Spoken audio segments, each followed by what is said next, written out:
Okay, here we go. So, good morning, everyone. Thanks for joining our ABM The Right Way webinar. We focus here to talk about aligning the strategy and tactics on get going with the account-based marketing. And with me, I have. Let me actually get in there.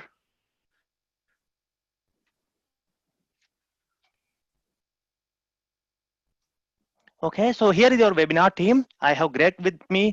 Greg is a account director at Bonfire Marketing and has been helping B2B marketeers for a long time.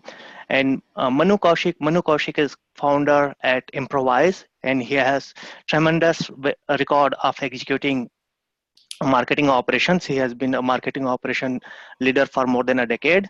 And myself, Deepak Kumar, I am co-founder at a company called Vyakar, and we do B2B lead routing, lead matching, ABM segmentation, and attribution reporting.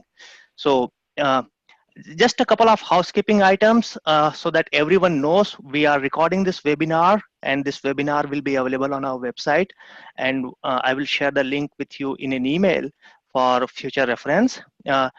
In my very initial invite, I actually it had included a gentleman Troy from Bonfire Marketing that he would be presenting during the webinar. Unfortunately, something urgent came up for him. He's not able to join us, but thankfully, with thanks to Greg, he's being able to backfill for his role. And the third one, final one, if you have any questions, please feel free to post them in the your webinar chat screen, that is question and answer, and we will be taking those questions at the end so that the webinar flow itself is not interrupted. And if you have anything else, do raise your hand and we can chat. I am the moderator and I will be looking over the chat window continuously. If there is something that I can help you either technically or in any other aspect, I'll be here to listen to those chats. So without any further ado, let me hand it over to Greg to take you forward on how do we get started with the IBM align our strategies. And Manu and Greg will take you over the webinar, and I'm here to help you with anything else apart from the webinar contents. So Greg, let me share the remote with you, and it's all yours. Terrific. Well, thank you, Deepak. Appreciate the introduction there. And excited to be here. I love talking about account-based marketing campaigns, initiatives, strategies. It's something I've been doing for a very long time. And we have some, I think, interesting stuff to share with you here today. To give you just some things to be thinking about, some solid frameworks that I think you can use to customize for your own environment, your own campaigns, and hopefully you get something of value out of it. ABM is a very interesting, in an interesting place right now. It is changing rapidly as more and more companies move toward adopting and trying to implement and figure out how to make it work for them. And so what we want to start off talking about today, though, is kind of answering a quick question, which is, well, why now? Why ABM now? Why all the hype, the buzz? Why is everyone talking about it? The real reason that it boils down to is very simple, and that is traditional demand generation. When you look at the diagram here is one that most of you are probably already familiar with, a serious decisions demand waterfall. When you look at feeding in hundreds or thousands of inquiries at the top of this funnel, by the time things trickle down to the bottom and they go through the marketing qualification process and then the sales qualification process, and then finally, eventually, some of them hopefully are won deals, closed won. The rate of those wins on average typically is only 1 to 3%. Those are best case. That's best practice. That's when everything's working as well as you can possibly make it go. That, frankly, is not good enough when you're talking about big companies, what we often refer to as big fish, big accounts worth, in some cases, $1 million plus deals to the sales organization. Those companies are few and far between. And because of that, you cannot continue to just deploy traditional demand generation tactics at that low of a win rate. And if you just do some quick math and you pick 100 priority target accounts at a 1% win rate, that's one deal out of 100. those accounts don't grow on trees. There are only so many of those companies of that size in the world. And so you've got to do something different to change that equation. You've got to increase the odds of winning in those major accounts. That's ultimately the answer to why account-based marketing is so hot, and a solution right now is companies put a lot more focus on major account selling.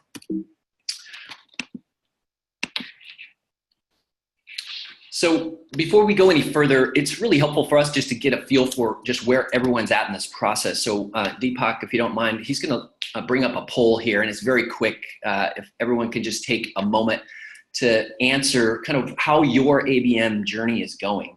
And we'll just give you, I don't know, 10 seconds or so to kind of read and select your answer. But it's helpful for us just to know whether it's something that you're new to, you're just getting started, or you've been doing it for a while and you're just looking for new ideas. So yeah, if you are ready, Deepak, once you have some answers coming in, why don't you just go ahead and present the results so everyone can kind of see what those Sure. are. Yep. Let me give everyone 10 more seconds to finish the voting, and I will present the results. Okay. People are still voting, so I want to give everyone a chance to vote. Okay, now here we go. Share results. Okay. All right, so this is interesting and not surprising. So we have 42% of our audience has really just gotten started and want to avoid pitfalls or making major mistakes. Nearly another 42%, or nearly half of our audience, is just getting started on this journey. And then we have 16% or so that are somewhere in the middle. They've been doing it for a while, looking for new methods. So this is great. This is really helpful for us to kind of tailor the rest of our webinar content. We're going to provide, I think, some good, helpful information for all of you, but that is helpful for us just to have that context. So going a little bit further here into the why ABM now, and kind of what some of the trends are that we're seeing, you know, more and more marketing budgets are now going to account-based marketing. And this is changing. Every time I look at a new study, doesn't matter who it's from, budgets are shifting toward this rapidly. So, you know, the latest one that I saw, 34% of marketers are allocating between 31 and 50%, half of their marketing budget to ABM campaigns. That is incredible. And then another 18% are allocating over half of their total marketing dollars. So you can just imagine that, you know, over 50% of these companies out there doing this, huge proportions of budgets are going there. So why is that? What would cause companies to shift their budgets so dramatically toward account-based marketing? That really gets into some of the benefits. And, you know, I talked about the serious decisions waterfall, and there's absolutely nothing wrong with that waterfall. That is just the way things go when you create somewhat generic content and push it out to the masses, to thousands of companies. That 1 to 3% rate that we looked at, that's what's going to happen. When you start customizing content for specific accounts and or specific personas at those accounts, things start to shift, they start to change. And so companies that are doing this, 87% of them say ABM delivers higher ROI than other types of marketing. That would explain why some of that budget shift is happening. Another 92% say ABM is extremely, or at least very important to their overall marketing efforts. So a lot of hype for good reason. I would actually go so far as to say some of these numbers, the 87% higher ROI, is in spite of less than stellar tactics and strategies. So all it really suggests is, I think the market is starved to have content customized and tailored to them. And to the extent you do that, even take half steps toward doing that, you're going to get better results and your ROI is going to be better.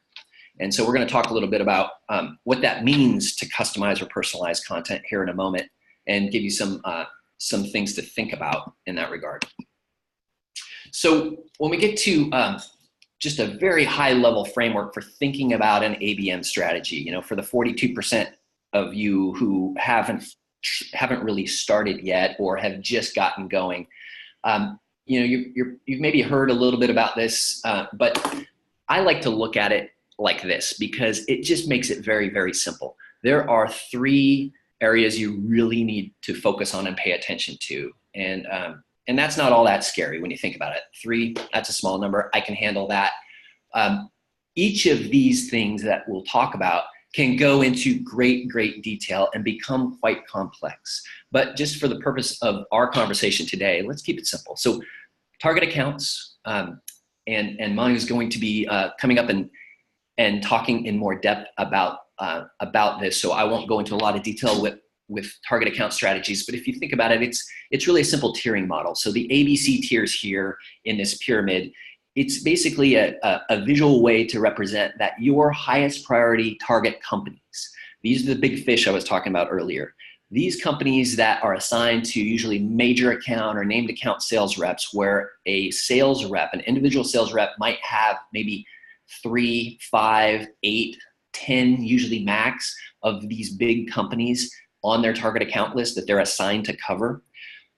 Those are those companies that are worth higher investment than other companies that are out there in the universe. And that's where the ROI really comes in. You don't want to take the time and energy and effort and budget to do this. You really can't afford to do that on a really large scale. So we're talking about tens, maybe 100, usually not a lot more than that, are in this A tier, tier A1. The B tier are other companies that are sort of similar to them, but there's just a lot more of them. And so you might still have some custom content, but maybe it's more at the industry level. It's not an account by account customization. And then the C level, that's pretty much everybody else in your universe that could potentially buy from you, but you're unlikely to take the time to customize content for that. The second category there in the middle, high value offers, we'll talk a lot about that here in just a moment, but essentially we're talking about custom content created for accounts. And then ultimately your playbook is your tactics. How, once you create this content and you've selected the target accounts you want to go after, what are those tactics you're going to deploy that is going to ultimately get your content out there in front of the right people? How are you going to promote it? How are you going to make it easy to consume? How are you ultimately going to drive engagement with that content? So we might refer back to this from time to time here today, but that's a good simplified strategy to think about it. My focus here for the next few minutes is really just going to be talking about content because it is the fuel for ABM. And good content is what drives this higher engagement, this higher ROI that we've been talking about. So really what we're trying to get people to think about is the change, the big difference between traditional demand generation on the left. This is kind of what we've all been doing for a very long time, is we think about content from our own perspective, the company that we represent. How do we sell? How do we position our value through various assets, offers like demo videos, ebooks, infographics, case studies, whatever the case may be? How do we tell our story in a variety of formats and ways so that wherever our targets are in their buyer journey, they're getting our message? What we're trying to do with account-based initiatives is completely flip that upside down and think about it differently. We want to shift from telling our story to aligning with their business objectives at a specific account. And that's a completely different way of thinking about how we plan and build content.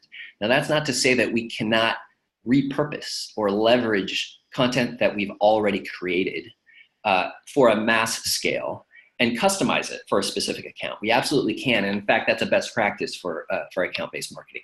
But we do need to be thinking about it differently. We cannot just continue to sort of push the same content that we've been sharing with the masses to accounts just because we took the time to handpick our priority targets and expect that we're going to get better results, because the content is the key. It's the fuel. And the way to make it the fuel is to make sure that it's customized. So here's an example. And this is one of those funny examples that might not make a lot of sense without context behind it. But when we set out for one of our clients to do an account-based campaign, we first looked at what kind of content they had available internally that we could repurpose or use. And ultimately, we didn't find anything that we liked, that we thought would be compelling enough. So we set out to create our own. And the way that we did that is we handpicked 50 companies as a starting point, and we hired a research firm to go out and collect data from them, to survey them, to interview key players at these accounts, and collect information about installed technology, initiatives underway, some of the challenges that they were having internally with rollouts and things of that sort. And we were able to collect and gather all of that data at all of those accounts. And in fact, 8 of those 50 companies ended up falling off of our target list right there. Because when we collected that information, we realized that, you know what, 8 of these companies actually aren't a good fit like we thought they were. They got set aside. And so we ran forward with the remaining 42, and we pulled all this data together, and we built custom personalized reports for each company. In this particular case, Acme Inc. would have represented our target company. We gave them a report with a score of how their particular, in this case, IVR system compared to competitors, and compared to their industry group benchmark. In this case, they were about even, just a little bit ahead of their industry peers.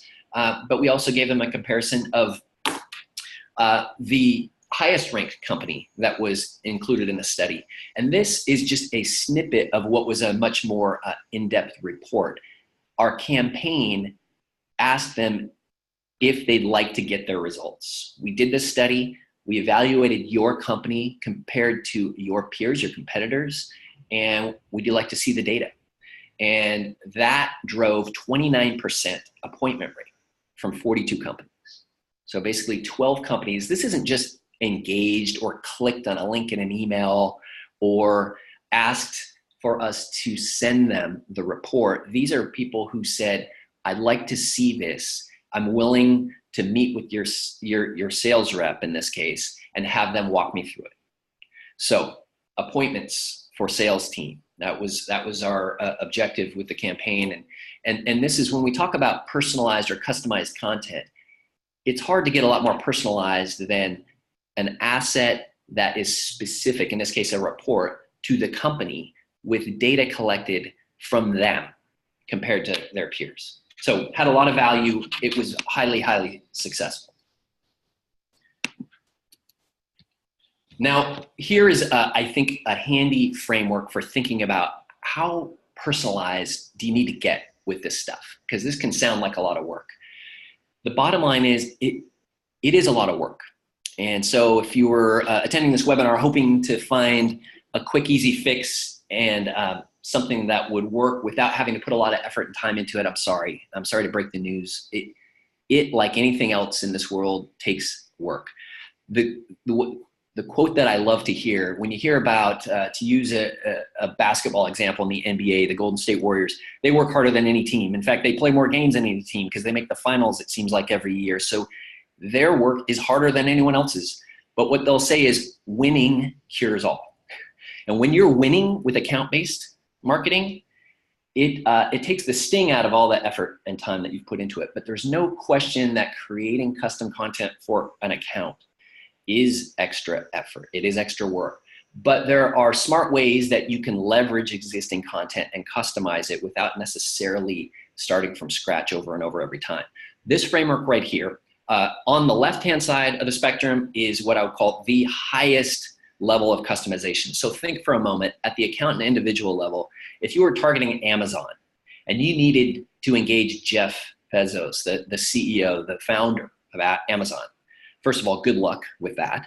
But it's possible, but you're not going to succeed getting in front of him without specific account personalization and personalized content for him. So that means digging into the initiatives within Amazon, what's going on within the company, where are they going as an organization, where does he want to take the company, and how might you appeal to him in a way that gets him interested in wanting to learn more about whatever it is that your solution is. That's a difficult hill to climb, but it is possible. But the only way you're going to do it is customize content for him. A next level down, not quite as crazy as that, would be at the persona level. So it's still Amazon focused content, but for the executive team at Amazon, slightly less personalized. It's not just for Jeff, it's for the entire executive team. One level down from that, at the account level. So this is anyone at Amazon this might appeal to, regardless of whether you're a director of information technology or you're a VP of marketing or you're maybe at the executive level. Those three are different levels of account-based personalization. Beyond that, you start to slip back into just routine, normal demand generation content. And this is stuff that we're probably all experienced marketers, we're familiar with this. So industry and persona level personalization. So that's where we kind of start to take some shortcuts and we say, you know what, we're not going to create content custom for Amazon. We're going to target the e-commerce space and we're going to go after executives. That's going to be the persona we pick. Or one level down from that, we're just going to target either a persona and or just the industry and not worry about who might engage with that content. So that's just a way to think about how ABM content is different and personalized, and just how personalized you can get on this spectrum. And obviously, the further you go to the left on this spectrum, the more expensive and intense it gets. But that's how you achieve those really high ROI results. That's how you get accounts who otherwise might ignore you to start to pay closer attention. And this is my last slide, and then I'm going to hand it over to Manu. But just to sum it up, an ABM strategy action plan, these are three things that we continue to kind of beat this drum over and over again. But selecting the right accounts is critical. Getting the right fit, accounts with hopefully intent in buying solutions in your space, and then driving engagement at those companies. That's what you're trying to do. You want to be careful about which accounts you select there, and Manu is going to talk more about that. But you also need to create at least one, if not many, high-value offers that can be personalized for those companies. When you do that, when you take the time to do that right, you're going to get really, really good results, much, much higher engagement than you would normally see. And the best thing you can do is to combine those two, by the way. So it's like chocolate and peanut butter. They go together. Really, really good account research, getting good account insights should inform your content creation strategy, not the other way around. So again, it's that shift from telling our story to aligning with their business objectives. And then finally, you want to build out your ABM playbook that aligns customer operations. So this is your orchestration or sequencing of tactics and making sure that sales knows what role they have to play, because this isn't just a marketing thing. You're going to drive engagement. You're going to get people to raise their hand, maybe ask for an appointment. Sales has to be standing by ready to jump in and take over. And so you want to pull all of the data that sales, marketing, and customer service organizations have on these companies so that you're leveraging that and continually evolving with your insights into these accounts. So hopefully that was helpful. With that, I'm going to have Deepak pass it over to Manu and let him continue. Okay. Thank you, Greg and Deepak. Let me just quickly check one thing here.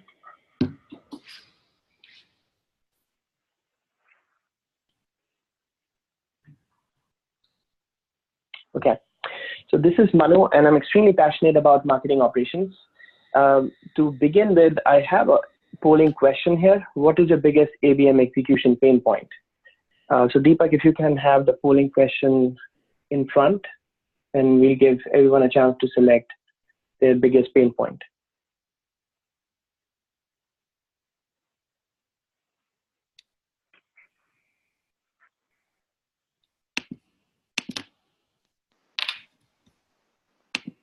Okay, I will give you 10 more seconds, then we'll show you the results.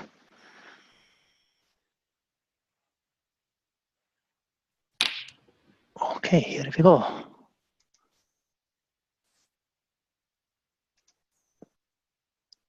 Okay, Manu. Okay, thank you.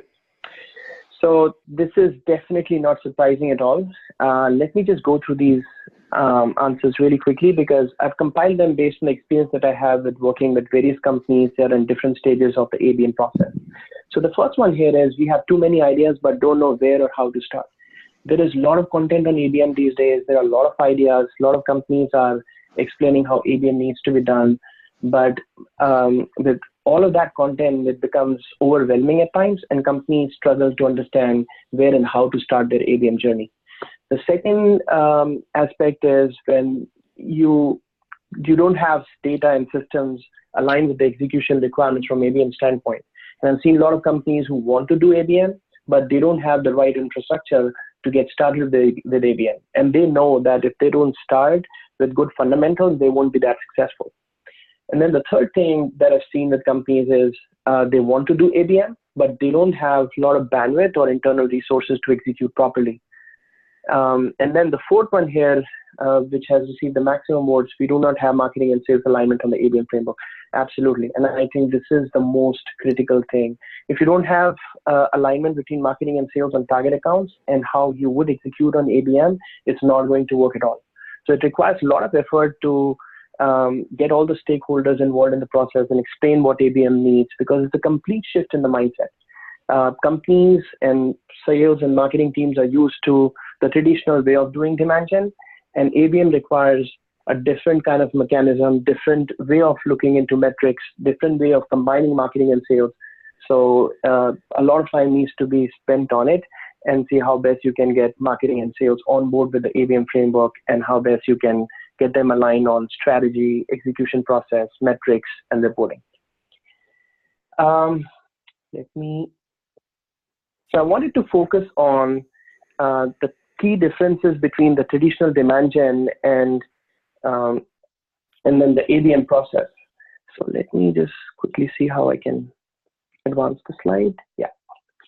So the traditional ABM process, you must have seen this. This is from Terminus. The traditional way was you basically have your awareness campaigns, branding, and all that kind of stuff going in. And then you focus on responses. And then responses would lead to leads. And you have the traditional funnel from serious decisions, whereby you're looking into inquiries, MQLs, SALs, and then sales qualified leads, which is the opportunity. So your campaigns would generate the interest, and then people would consider your product a solution, and then you would start the sales cycle, and eventually it will lead to bookings or revenue. But the ABM framework is completely different. You're reversing the funnels, whereby you are identifying the accounts that you want to focus on in the beginning. And then you're trying to expand within those accounts. The accounts can be customers where you want to do cross-sell, upsell, or they could be accounts that are completely new, where you want to focus on right personas, and then expand into those accounts. Marketing and sales would come together to execute the strategy together. And then you engage with those accounts via different channels, different tactics and campaigns. And as Greg also pointed out, you'll have personalized content going for those targeted accounts and then personas, so that you can engage with them effectively. And then you turn those engaged key personas into advocates. And then you would start the sales cycle based on accounts that you would qualify for the sales team. So few more things here. The traditional process was focused on more leads. The focus was entirely on quantity, then quantity. And then the qualification was done once the person was engaged and showed some level of interest. So you're trying to then engage with that person to qualify and understand if that lead is a qualified lead for the sales process or not. There were a lot of cold calling campaigns to non-targeted accounts that I've seen with a lot of companies in the traditional way. And then another thing is there was limited personalization with that effort, because you don't know which accounts are relevant for your process. So you kind of do the same level of personalization for pretty much everybody who's coming into your funnel, and you're trying to qualify them and move them from one funnel stage to another. This is a quote that I really like from Abraham Lincoln. Give me 6 hours to chop down a tree, and I will spend the first 4 sharpening the axe. So I think this is very relevant to the ABM process, because the key thing is, if you want to start your ABM journey, you have to invest time in getting your processes, data, system, infrastructure ready, so that you can be more successful. If you don't invest time, you will struggle within your ABM journey. You'll have to plan more effectively, get your data in control, and there are no shortcuts. If you want to do it well, you'll have to spend and invest time on getting the backend ready for execution. And you need to have things in control so that you have visibility in terms of how your ABM journey is going, what things are not working well, what things are working well for you, so that you can repeat success and focus on things that need to be improved to align them for the success path that you've chosen for yourself. The focus absolutely would need to be on the foundation. And then don't do ABM because it's a hot or cool thing to do and you've been hearing about ABM all the time when you're going into conferences. Do it ABM because you have the right reasons to do it, and you have the alignment between marketing and sales. And then start the journey when you're completely ready for it based on your data and infrastructure and processes, and then see how best you can expand and then grow and expand into the target accounts that you finalized. So as I said, focus on infrastructure is extremely important, and you need to get your data in control. So I want to highlight a few quick things. I can't have everything in the session, but the key things are you need to have your data completely in control, whereby you need to have normalized data, standardize it, have the right enrichment or event process going in parallel so that if you know these are your target accounts, you need to have firmographic data automatically coming in from the external sources so that you know, based on revenue, other firmographic data points, you can further qualify them and understand the account-based profile more effectively. Another thing that I've seen with companies is they would have contacts matching to accounts in Salesforce because that's how it works. But leads, when they come in, the leads will not tie up to the accounts that they have. And that is where you would miss out on a lot of things because you would not know which leads from the same account are reacting well or responding well to the campaigns or tactics that you're doing. So lead to account matching is critical for ABM, and there are 4 main reasons for it. One is account penetration. You need to clearly understand what personas you currently have, and do you have right profiles from those target accounts or not. And you can only do it if you have a holistic view of leads and contacts from the company. The second reason is engagement. If you are limited by contacts from the account, you'll have limited visibility in terms of what's working well and what campaigns or tactics are working well for your marketing efforts. And then marketing needs to engage with multiple people within the buying center. And I've seen this in a lot of companies where they'll have 2 or 3 contacts on the opportunity, but marketing would engage with multiple contacts or leads within that account, and it takes a lot of effort in enterprise sales. So again, if you don't have visibility at the lead level from a company perspective or account perspective, you would miss out on the activities that marketing is doing. We recently did a life of a deal example for a company whereby there was an opportunity and they only had 2 contacts on that opportunity. But when we looked into the holistic view, there were at least 25 leads that marketing engaged at different stages of the process. So we could only do it because we had full connection of leads to that account, and we could understand what type of activities marketing has done and at what stage of the process those leads have engaged with the marketing content. So you need to have this in place. And then sales efficiency. So if sales has visibility in terms of which leads are responding well, which leads are scored high, then they would be able to focus on those leads instead of leads that are not really responding well or engaged with your product or solution. And then user experience, again, if you want to personalize content, you need to know which leads are from your target accounts. And then that account profile would tell you how much level of personalization you need to do for that lead record. So if you focus on the lead to account matching and standardize and normalize your data, it'll go a long way because it absolutely would contribute to reporting metrics. It will help you with your execution process. You'll be able to do better segmentation. You'll be able to understand the leads that are responding to your activities more effectively. So selecting and identifying your target accounts is the most time-consuming part of the ABM process because it requires marketing and sales alignment. And the thing is, if you don't know your destiny well, you won't be able to go on to the right path. So invest a lot of time in selecting these target accounts. I've seen a lot of companies who would say, we want to focus on Fortune 2000 or Global 2000 companies. But if you do that, it won't work very effectively for you because you'll find that a lot of companies which are in Fortune 2000 might not be in your target account segment that you want to go after, and some companies might not be in the right industry verticals. So you'll have to invest time in figuring out the right companies that you want to target. So I've seen companies creating ideal customer profile, and when I talk about ideal customer profile, it's basically the account profile as well as the lead or contact profile. So that you can understand which personas you want to go after from those target accounts. Companies look into historical data, so lookalike modeling, whereby you look into your existing customer accounts to figure out what are the positive indicators, what are attributes that have worked well for you in the past, and then figure out companies that are similar, and then look into the other attributes of firmographic data to further nail down the target list companies that you want to finalize. And then the common characteristics, a lot of companies would look into the key verticals, firmographic data, geography or location based on focus countries that they want to go after, and then select those target accounts based on those attributes and criteria. And then once you have the list, the other part would be the target account prioritization, whereby you can use predictive data analytics modeling solutions or get feedback from sales, because they also play a big role in this process. They need to be aligned with those target accounts. And then align your accounts based on the KPIs or goals within the quarter or fiscal year. So the company is focused on new logos. It should have the right balance. And if they focus on upsell and cross-sell, you would need to prioritize your existing customers so that you have the right mix of accounts based on the company's priority for the fiscal year or quarter. And then once you have the list of target accounts finalized, you just break it down into the 3 tiers so that you can have the personalized content and have different treatment for each target account. So one thing that I want to highlight here is the main benefit of selecting these target accounts and creating this tiered approach is because every account is not equal. If you have an account which will give you 20 or 30,000 worth of booking, it's different from an account that will give you 120 or 150,000 worth of booking. You might treat accounts with higher average deal size differently, and you'll require more effort in accounts where you need to engage with more people and maybe different buying centers as well.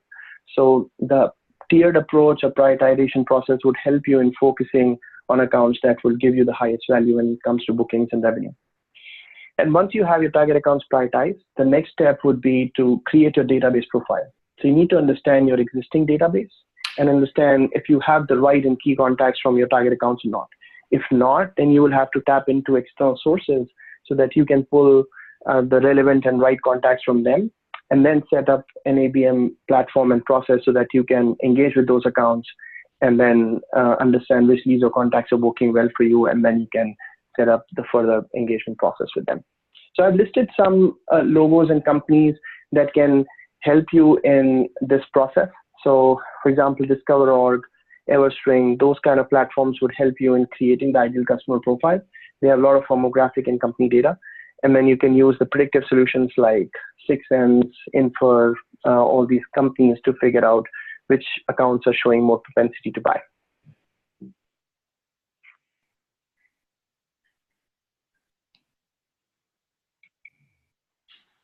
Okay. Once you've figured out your target accounts, the next key thing would be to understand which accounts are showing intentions or signals to buy. And the way it's done is through external and internal signals. For external signals, you would need to use platforms like Bambora. They will watch out for keywords, and based on that, they will tell you which accounts are showing more intentions or signals at that time. So once you have those signals and data, you can then focus on those accounts and have a multi-channel tactics and approach so that you can engage with those accounts, because it's all about timing. If the account is showing signals or intends to buy or is interested in the product or solutions you have, then you want to engage with that account at that time, because that's the right time when they would respond well to your campaigns and the content that you would put across to them. And then once the intent score is high and they show the engagement level, then you would qualify those accounts as highly engaged accounts for the sales process to start, because that will be the right time when the sales team can engage with those accounts, because they know that those accounts are the right accounts. Those accounts have shown intent. They've engaged with your content. So it won't be a cold call whereby they'll have to explain more about the company, because they would know the solution as well. Then you would further qualify and see if the accounts have any propensity to buy or ready to have a sales kind of conversation. Here are some snapshots of reports. The first one here is from Terminus. The other one is from Marketo. But I wanted to highlight that, see, when you start your ABM journey, make the reporting process iterative and keep it as simple as possible in the initial phase. And I think there are two main areas that you would most likely want to focus on. The first one is the account profile and engagement. So once you know which are your target accounts, you want to see your contact profile trend and growth so that you can understand quarter by quarter, do you have more contacts in the database? Are they engaging with the content or tactics that you're using with ABM? So have an account engagement score profile So, and that will be based on the tiers that you would create for your target accounts, so that you can understand which accounts are effectively engaged, and then what kind of activities are working well when it comes to engagement with those target accounts. And then I've seen a lot of companies doing the attribution reports to figure out which campaigns or tactics are working well, which I think is the key for success, because you want to repeat campaigns and activities that will work well for your engagement process. And then in terms of pipeline or bookings metrics, watch out for the pipeline that's coming from those target accounts, and then the bookings trend and data to understand the conversion rate, the velocity for pipeline from those target accounts. And then, as I explained before, life of a deal would give you visibility in terms of how the deal and the sales process evolve for those target accounts. So pick a few main target accounts and then see when you engage with the target account, how long it took, what kind of activities work well. Then the account was created, what kind of activities were done before that, so that you have full kind of buying process from the sales perspective, and then you can understand how marketing engages at what level of the process.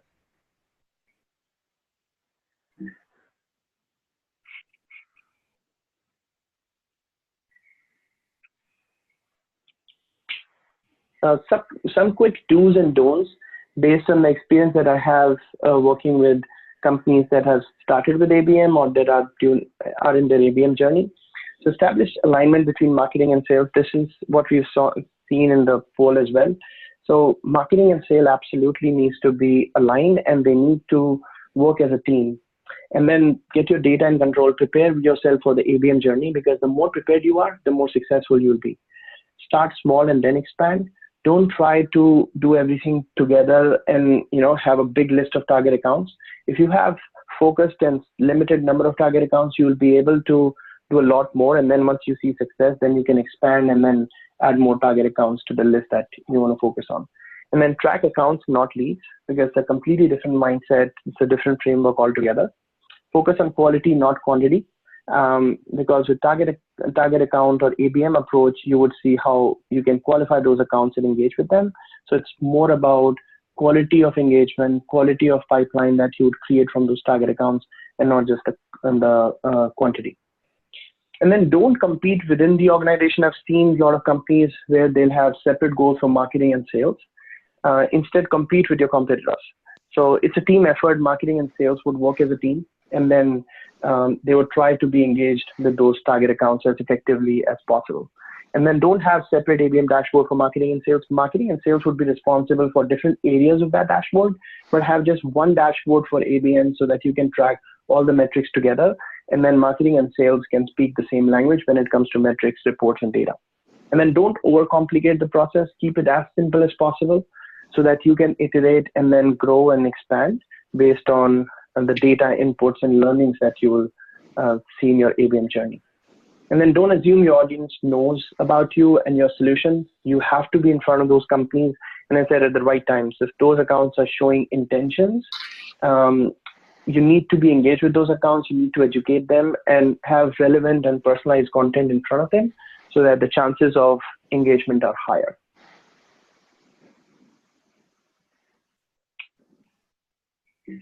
All right, I think we'll open up the session for some questions now. So Deepak. Sure. Thank you, Greg and Manu. Thanks very much. It was very helpful and insightful information on the account-based marketing, and I'm sure our audience and our listeners must have learned something from it and get motivated by what we have, implement it in their practice. Before we open it for question and answers, I want to say one thing, that I have been running for about couple decades. When I started when I was 3, so it's more like there is no one big giant step that does it. It's like what Greg said. It's a combination of a lot of small steps. We need to continue chugging, continue running, and we will reach there eventually with our different strategies and execution tactics. With that, I will open it for question and answers, and I see we have a questions online, and it is regarding the ABM and traditional marketing two running in parallel. So what I understood from the question, and probably it is for Greg and Manu both to answer, is it possible to run both traditional marketing, traditional demand gen, and ABM, which is the flip funnel of traditional demand gen in parallel. And can we share the content, or we can share some of the execution methods or technologies? So I will open it up to Greg and Manu. Sure. Well, I'd be happy to start, and Manu might add to it. The short answer is yes, absolutely. In fact, I would expect that most companies will always continue to run both in parallel. In fact, we have to. And my earlier comments with the Serious Decisions waterfall, the 1 to 3%, were not to imply that traditional demand gen is dead, or that we shouldn't do it anymore. It's just that as you go higher up in your account list to that kind of cream of the crop priority accounts that are worth a lot of money in terms of their lifetime value for your company if you were to win them as a customer, those are where ABM makes sense. But absolutely, on a larger scale, traditional demand generation is still needed. Another example I'll give, the slide I shared that had the sort of case study asset where we did the report, the 29% conversion rate. Yeah, thank you. This slide. Next, yeah, right there. So here's what was interesting about this. We did this research account by account, built custom reports for an account, and then realized we were sort of sitting on some really valuable insights that other companies out there in our target universe might find valuable, even though it's not specifically about them. So we ended up taking all of the data that we collected through this process, and we created additional assets that were meant for traditional demand generation marketing. So one of the assets we created from all of this data was a state of the IVR industry report that was an infographic and an ebook. So we ended up creating content for ABM and with ABM in mind, and then taking that and scaling it and making it consumable at a much larger scale. That can work both ways. You can start with content that was originally intended for a larger demand generation audience and tailor it and personalize it for an account. You can take account level data, in our case here, and move it the other way.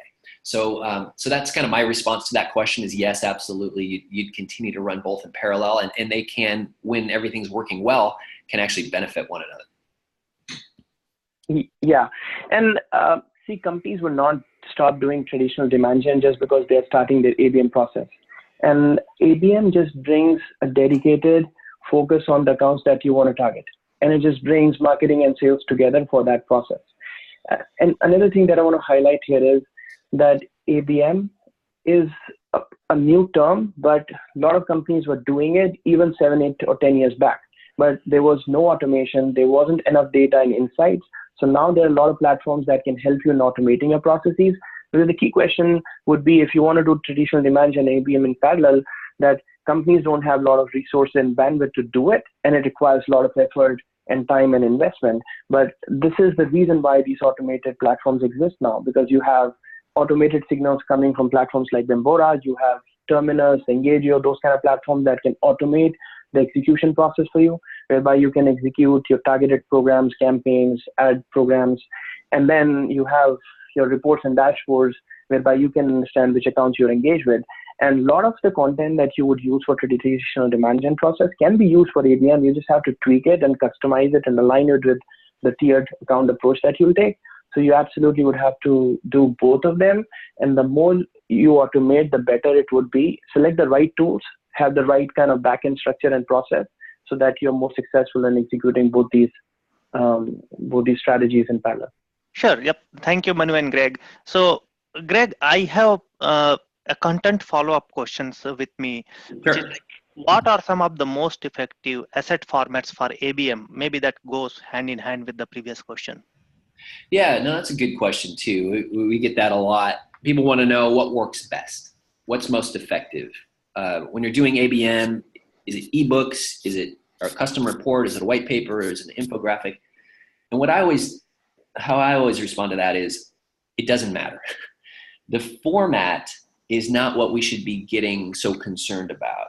In fact, if the information that we are bringing to them is valued and it's customized and it's specific to the company that we're talking to, ideally the persona we're talking to, and we're hitting pain points that they have, and we're talking about potential solutions to those things.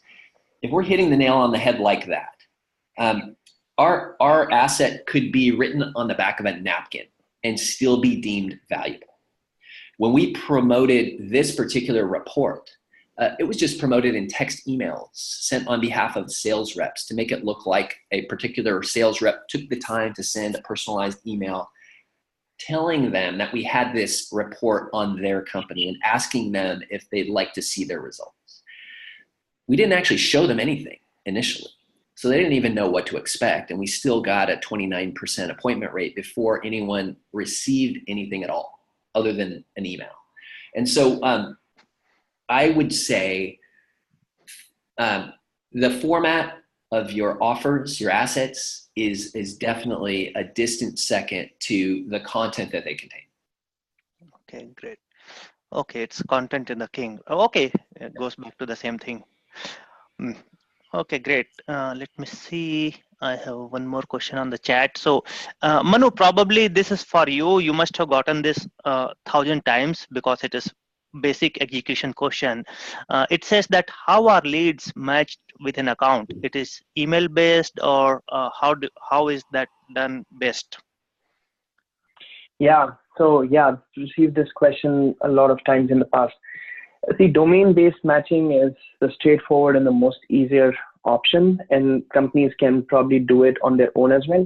But I've seen companies where they would match leads with account based on company name, and they will use exact and fuzzy company name matching logic. And I think Vyakar and Lean Data, those are the companies that very effectively match leads to your accounts based on that sophisticated algorithm.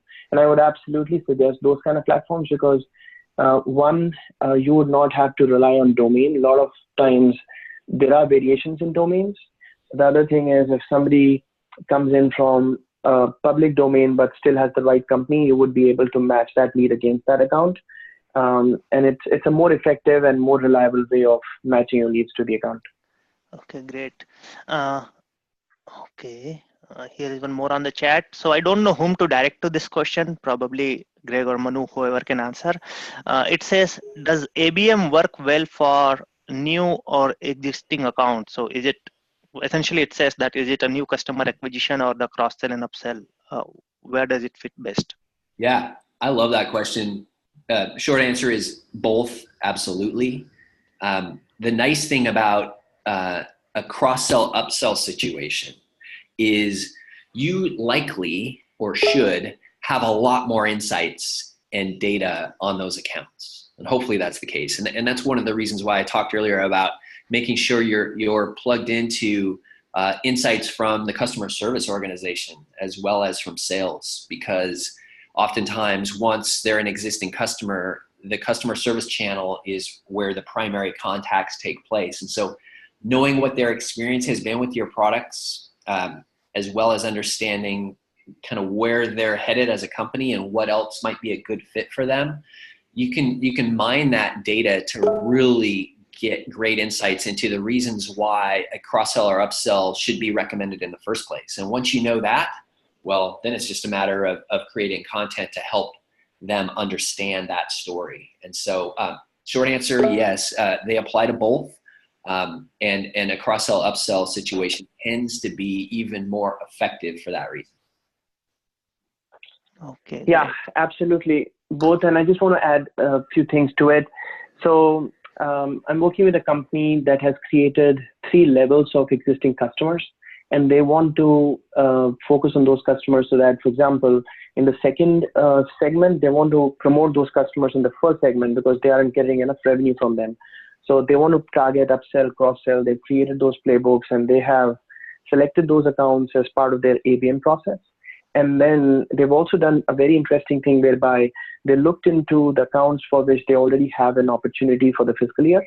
And then sales said, we have these contacts on the opportunity. Can marketing engage with them more effectively so that they can focus on pipeline acceleration?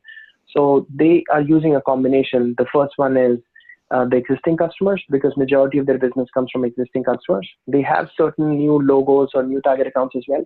And then the third piece is opportunities that they already have in play, so that they can focus and marketing and sales can come together in accelerating that pipeline and helping in getting those opportunities closed more quickly if both marketing and sales combine their efforts together and focus on those target accounts. Okay, great. Yep. So we have just a couple more minutes left. So what I will do, I will take the last question, and then we will close the webinar. And maybe it again goes back to Manu as well as Greg, I believe. So you both can speak to it. So it is related to sales and marketing alignment. So the first one is how do we select the target account with sales? Second one is how do we ensure sales is following up on those leads that is being generated. So I don't know who wants to go first. You decide. I'll jump in at least on the latter. Maybe Manu wants to handle the former, but I would. Yeah. So go ahead. See, it's definitely a struggle. I mean, and as I said, most companies need to spend a lot of time in figuring target accounts. But the best approach that I have seen working for marketing is take a proactive approach. Start as early as possible when the fiscal year starts. Reach out to sales saying, can we help in either selecting the target accounts, or if you already have figured out your target accounts, can we take them and see how best we can penetrate into those accounts for you and then create a strategy together. So sales always likes that approach. And then you can also do some analysis to figure out your pipeline gaps. And then if sales organization already has identified target accounts or territories, then you focus on that. The other thing is if they haven't, then marketing and sales can start a joint effort whereby they can look into, as I said, lookalike and those kind of things to figure out which accounts can be part of the joint account-based marketing strategy. Yep. And I just add to that to try to answer that last part of the question. You know, I think that the best way to ensure kind of the smooth transition or a handoff to sales, because that's really, really important. I mean, if you think about it, you could do everything right with your ABM campaign. And if sales isn't there, ready, engaged to take advantage of that in a timely fashion, it is all for naught. And that would be a very disappointing and tragic result after all the investment and time that you might make to generate the engagement with these companies. So you want to make sure that they're aware of what's going on, they're bought in, they're excited about it, they're anticipating results. If that's going really well, they're probably bothering you and asking when the next thing is going to launch, how did it go? They want to see reports, they want that insight. So they're hungry for that. One of the things that we found really, really successful is to think about how to make them successful when they do follow up. Because when left to their own devices, quite frankly, sales reps tend to underinvest because they don't have the time, frankly, to create additional content so that their meeting goes well. They'll dust off an old generic presentation and try to use it, the same deck that they share with everybody else. And so we'll actually take the time to help them customize that content too, so that this kind of personalized experience that we've begun as marketers can be carried forward with the sales organization without them having to take the time to build all of that, because they just won't do it. They don't have the time. So that those things can be really, really beneficial to having a really successful campaign. Okay. So thank you, Greg. Actually, we are at top of the hours, and that concludes this webinar. If anyone has any further questions, please feel free to reach out to us, and we will be happy to help you further. So thank you, Greg and Manu, for the presentations, and I'm very happy this webinar went so well, and hopefully our audience get motivated and get some useful information out of it. Thank you, everyone. Have a good day. All right. Thank you, everyone. Bye. Thank you.